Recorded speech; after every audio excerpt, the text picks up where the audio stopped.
Good evening, visitors. Welcome to the Australian War Memorial's last post ceremony.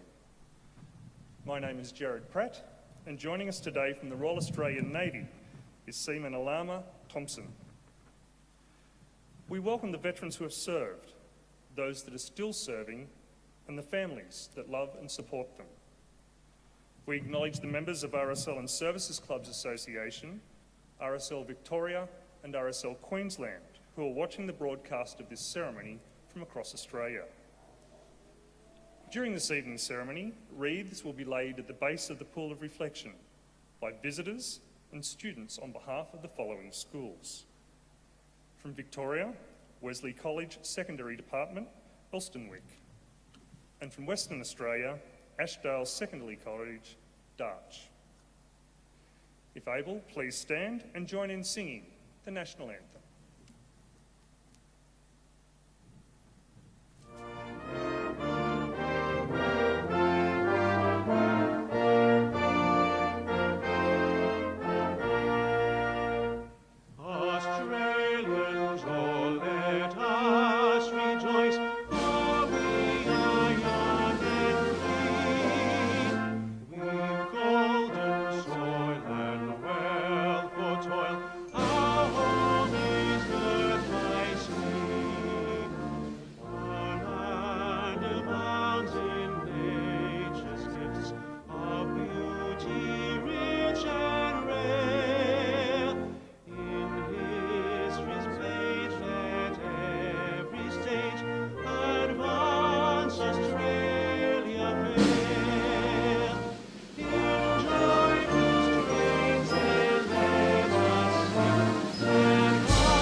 Students, please be seated.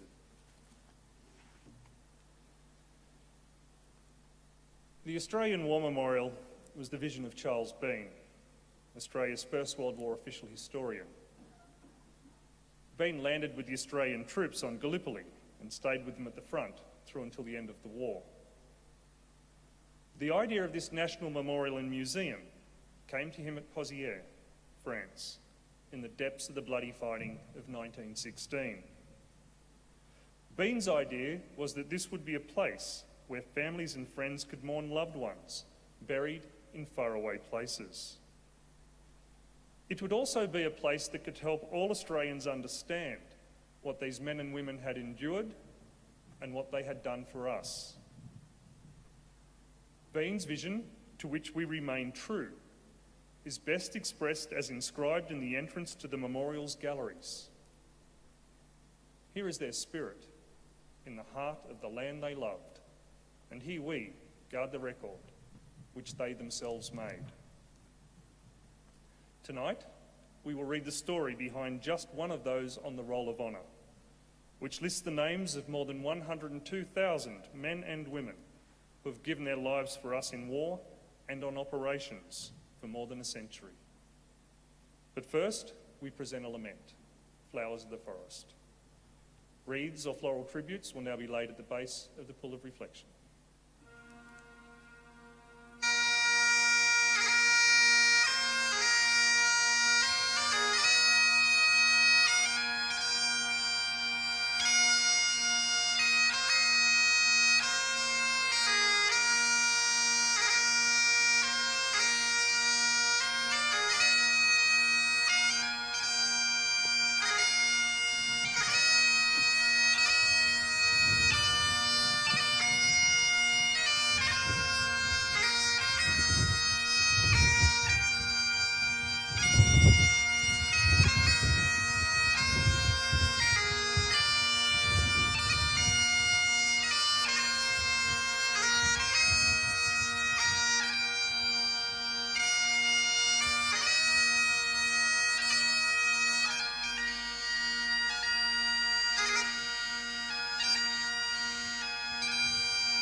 Thomas Alfred Dearlove.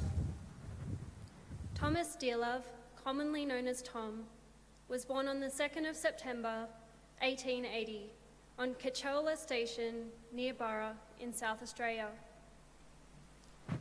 His father, William Dearlove, had migrated to Australia from England in 1854, and shortly after arriving had travelled to mid-north of South Australia to work for Mr. Austin on Cachola Station near Burra. After nearly 20 years in Australia, William married Harriet James, Thomas's mother, and began what would become a large family. William Dearlove eventually acquired Cachola from Mr. Austin, and all of his children grew up on the property.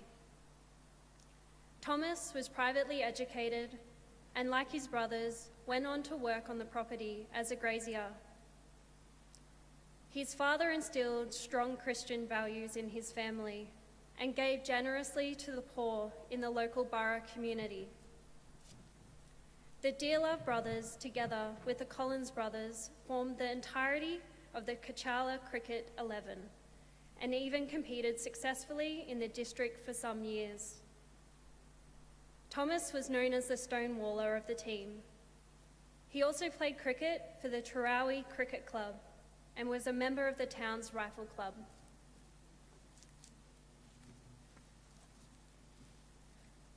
When his father died in late 1914, at the age of 80, Thomas and his 6 brothers and 2 sisters formed a corporation to carry on the running of the property. Thomas Dearlove enlisted in the Australian Imperial Force in July 1915. He was followed by 2 of his brothers, Archie and Harry, who enlisted in early 1916 and would serve throughout the war with the 11th Field Ambulance. Thomas, however, was posted to the 32nd Infantry Battalion and had sailed for Egypt before his brothers had joined.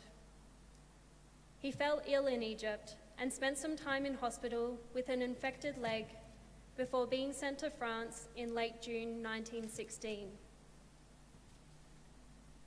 Private Dearlove rejoined his battalion in the field not long after it had participated in the disastrous attack at Fromelles in July 1916. As a result of the extremely heavy casualties suffered by the battalion, it did not play a major offensive role for the rest of the year. Throughout 1917, the 32nd Battalion played a secondary role, following up the German retreat to the Hindenburg Line and protecting the flank of the Bullecourt operations. Dearlove had been promoted to Lance Corporal in mid-1917, but reverted to the rank of private at his own request. In September 1917, the 32nd Battalion participated at the Battle of Polygon Wood, one of the few Allied successes of that year, and Dearlove came through unscathed. In December 1917, the 32nd Battalion was on a train moving towards the town of Devra when a coupling between carriages broke. One of the passengers, Private Moritz Husenroder, was on the train and described what happened when the uncoupled second half of the train caught up and hit the front half. He wrote, "There were 6 carriages smashed like firewood. I shall never forget the sight. All those who were able got to work and helped get the others out. It took half an hour to get them all out." Private Dearlove was on the train and suffered abrasions to his leg in the accident. He recovered over some weeks in a convalescent depot.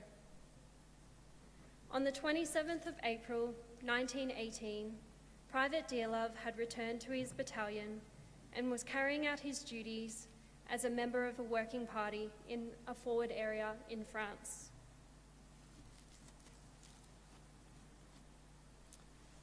A high explosive artillery shell burst near the party and a fragment struck Dearlove in the heart.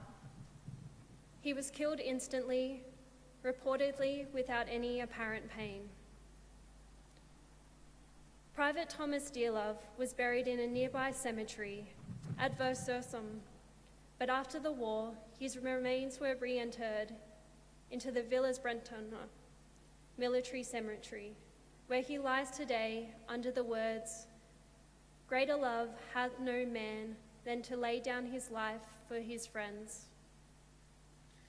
He was 37 years old. His name is listed on the honour roll to my right, amongst almost 62,000 Australians who died while serving in the First World War. His photograph is displayed today beside the pool of reflection. This is but one many of the stories of service and sacrifice told here at the Australian War Memorial. We now remember Private Thomas Alfred Dearlove, who gave his life for us, for our freedoms, and in the hope of a better world.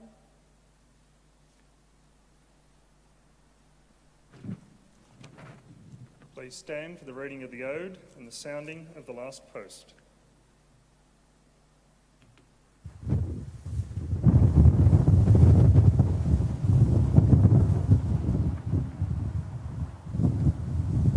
They shall grow not old, as we that are left grow old.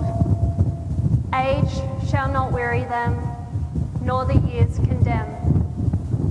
At the going down of the sun, and in the morning, we will remember them. We will remember them.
Lest we forget. Lest we forget.